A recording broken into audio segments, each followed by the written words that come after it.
It's your girl, Pretty and Coro. We over here on the conspiracy side of YouTube. You hear that? Conspiracy. So if that's something you're not into, this probably not a video for you.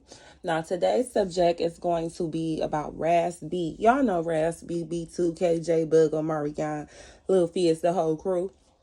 But we just talking about Raz B. He been in the news a lot lately. Just yesterday it was news that he was trying to jump off a building. But okay, let's go back a little bit further. So what's the tea with Raz B? We all know Raz B had came out and accused his cousin of sexually assaulting him, and doing all these things to him back when he was a kid, and when he was in the group, not only to him but to the other members and to other young men as well. He was the only one to come out and stand firmly, on what he said, and to be clear about it, to not, I'm not going to say not be ashamed about it, but to stand in his truth. Everybody else kind of denied it, but we all seen those B2K photos, and even if we didn't think it back then, we all feel like now it was something a little suspect going on. So, more recently, Raz B, he's been standing on what he said.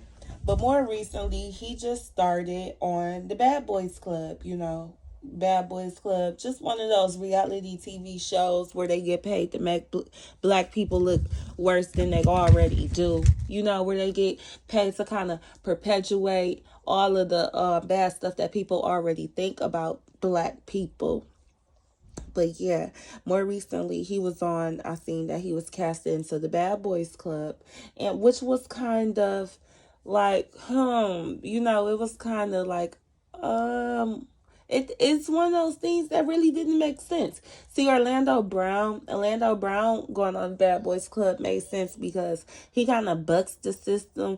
Even with him coming out speaking his truth, he's doing it like a bad boy, so to speak. He's doing it in a way where if someone was to come out and say something against him, or say he was lying, he'd probably be like, fuck you. You know what I'm saying? And I don't get that from Raz B. Raz B just seems a little bit more soft spoken, like he just wanted to tell his truth. He just wanted to get the truth out there.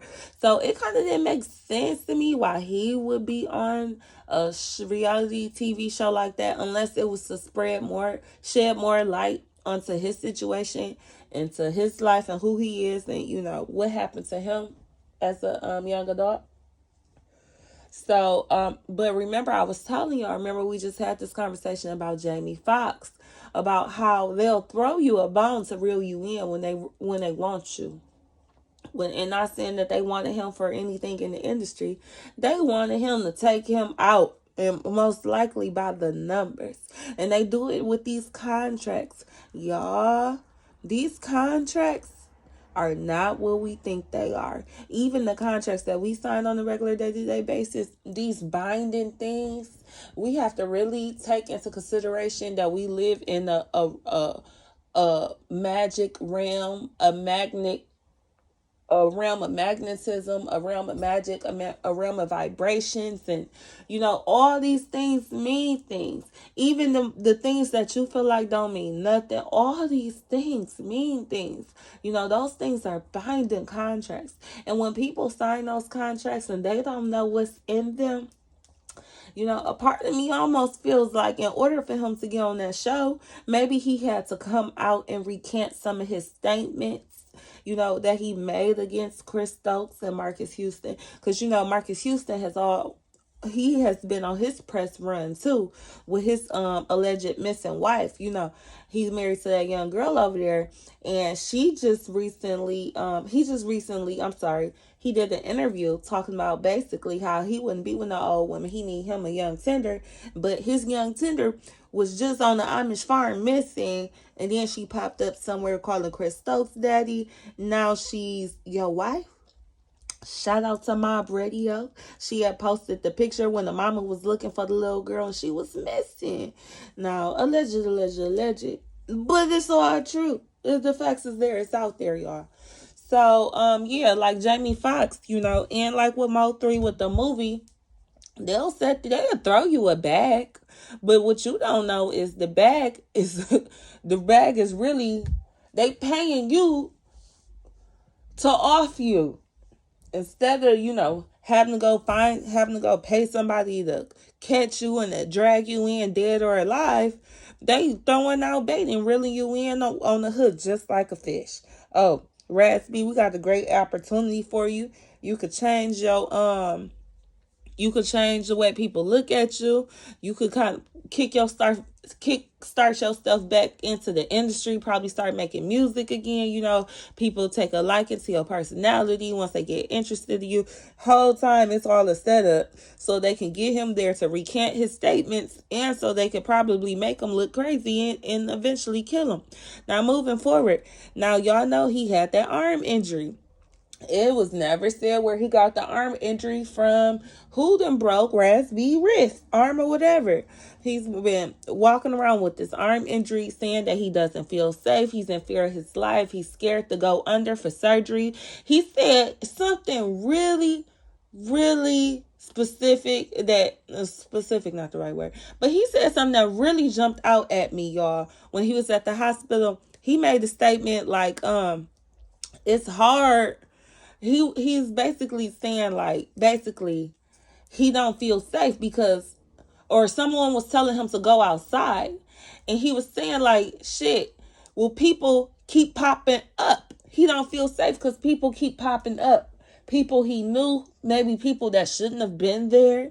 You know how people can show up and people will give you a face saying nothing. People will look at you and say nothing, but they face be saying a whole lot of something. Maybe he got some dirty looks. Maybe he got some long stare downs. Maybe he felt like he was being watched. Maybe people were dropping hints. You know what I'm saying? Like, the setup was in play to the point where this man wouldn't even go under for surgery. He went live, told everybody where he at. I feel him. And I feel like more celebrities need to do that. Y'all don't be afraid when y'all feel like y'all back is against the wall. Put that shit out there, because if they gonna make their move, they gonna make their move. But the least you could do is let the public know what's going on.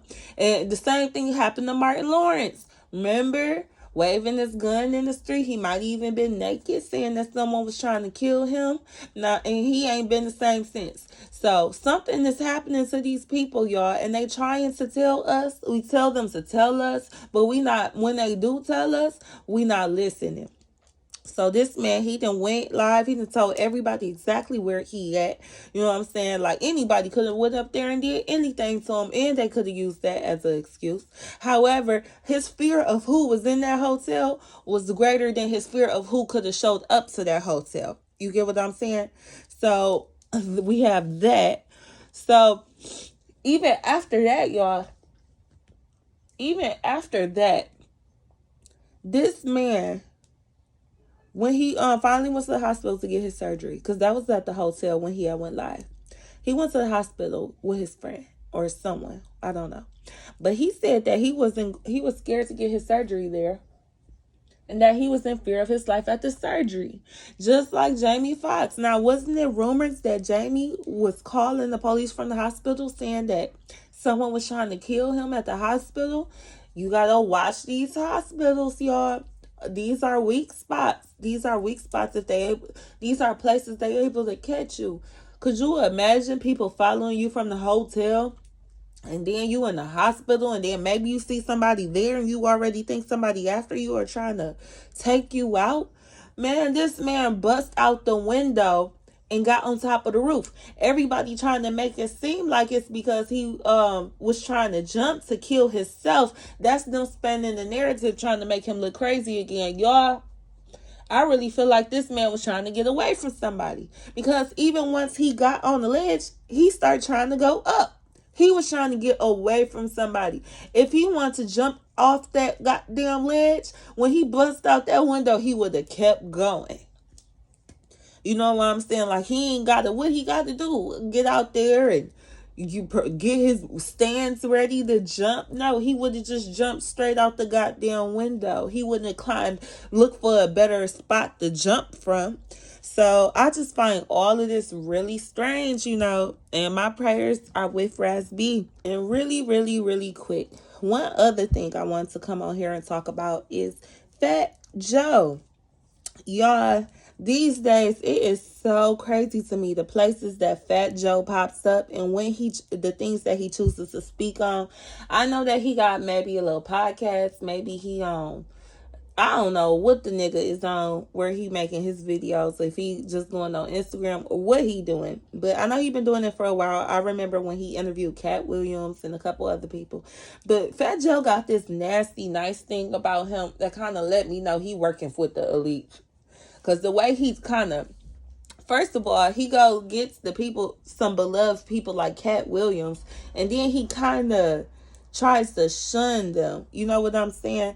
But anyways, like I said, Fat Joe, he popped up after Raz B was forced to recant his statements, allegedly. Fat Joe pops up in defense of Chris Stokes. You would think that this was something that he would just stay completely away from. What it got to do with him? I'm not sure if they worked together in the past or if they know each other, but y'all, this is what Fat Joe came out to defend. And knowing that everybody and their mom know that man ain't lied, even if he is recanting his statements. You can obviously see he's been traumatized. He's held the same story for 10 years. As soon as he switched it 4 days later, somebody trying to kill him and he about to jump off a building. No, I don't believe it. But back to Fat Joe. Fat Joe is a henchman to me.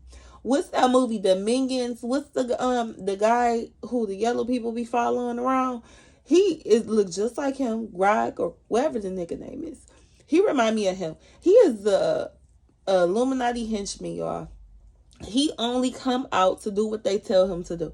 Go talk bad on Raz B. Go say Puerto Ricans created hip hop. Go see this. Go do that. He only comes out to cause more confusion, chaos, or to further an agenda. And I want y'all to start paying more attention to that.